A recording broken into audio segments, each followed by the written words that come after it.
Alright, how's it going, everyone? Just gonna do a quick update about what we've been up to. A lot of shit has gone down since we've landed in this country. Flight was okay, nothing too crazy. Food was a lot better than we thought. The enchilada on the plane was delightful. The enchilada we had on the airplane was probably the hidden gem of the whole trip. Still craving it, despite all the food that we've eaten. Yeah. It's been excellent. Had a quick layover in Tokyo.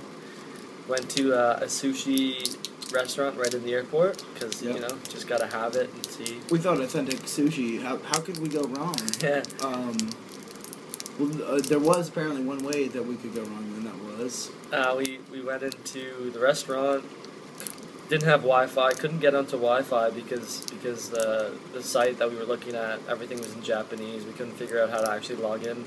And naturally, we don't speak that language. That's not our first language. Just didn't work out, and then didn't know the exchange, the currency exchange, whatever. So we go in, look on the menu. There's what's called the chef special. The chef special, you assume, okay, that's going to be a reasonable price. There's not going to be anything wrong with that price. Yeah, like 11 pieces of sushi. There's whatever, something yen. And then finally, like literally 30 seconds after we order it, we look online, we finally get on the Wi-Fi, and find out that it's like $75 or something like that. And that's probably the most expensive meal that I've ever eaten in my life. Same, yeah. It's on an expensive trip already. Yeah. We just started. It's pretty good though. It was great. I was happy with it, but I mean, I wish I hadn't paid that much. I mean, for $20, it would have been ideal. I think. The $70, not so much. But I mean, we did eat an endangered species, so that's I had wild bluefin tuna, so that was I felt powerful doing that. Finished up the flight, landed in Bangkok at about 11:30 p.m. Local time here. And it took a while to find our hostel. It was about half a block away from Khao San Road, which is the big party tourist road here in Bangkok. Settled in, went out, had a couple beers, whatever. Yeah. Nothing too crazy to speak of. I disagree with that because one of the first things that happened was that you were propositioned by one of the lady boys. I don't know necessarily that she was a boy. Well, I mean, one of the ladies, let's just say. Yeah. Whatever. I couldn't. Minnie came up, very aggressive, made her point real quick. Didn't understand that I wasn't interested. And her face literally was this close to my face. It was close. You couldn't see the Adam's I couldn't. Yeah, the whole strategy behind, picking out ladyboys was to look for the Adam's apple, which is first day stuff. And couldn't spot it. Her face. She was literally. I could feel her breathing on my face, and eventually ran away. Yeah, had some beers. With my peripheries, I was able to see the bulge in her pants. Yeah. So there's a bulge in her pants. So me, Fernley, and Rob were laughing, but we're also slightly. We felt a little bit bummed out that we weren't included in the proposition. Though. Yeah. So they immediately started walking away and just abandoned me there in the middle of the street in this foreign country. Yeah. Anyway, so today we went to a bunch of temples. Went to a museum. Saw some cool stuff. Rode on like a little ferry boat almost. It wasn't a ferry boat. Probably sat about 8 people, but there's only the 4 of us on it. It's pretty cool. Went through. Went down the main river here in Bangkok. Went through a main canal.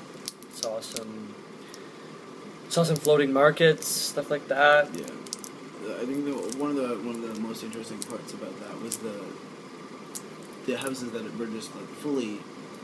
There's stilts that are just waiting to be broken apart. It's like Venice in 20 years from now. It's just gonna inevitably falter, and we saw some broken down chimneys, which was We ended up booking a tour. Figured that out. We found a tour guide. Yeah, we got some pretty weird experiences with the local Thai people here. Quite an experience, but we'll get to that probably on our next video update. But yeah, booked a mini tour. We're heading out to a town called Ayutthaya, which is like 2 hours away, and leaving tomorrow night via land. I don't know, bus or whatever, train. Yeah, yeah. I'm not doing the sound right, but yeah, we'll keep it posted.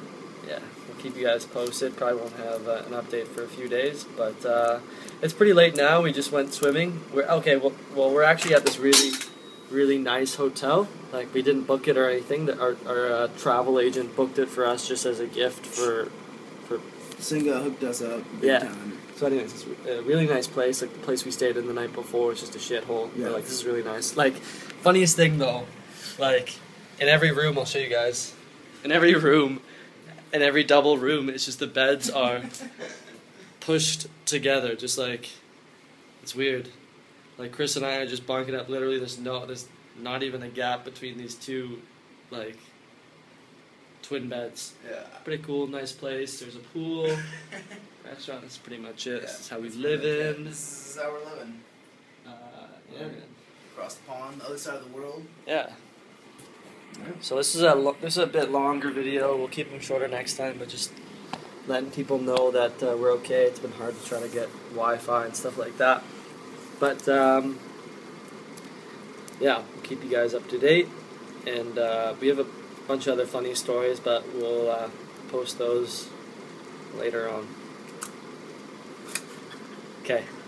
Anyways, peace from everyone, Fernley and Rob included.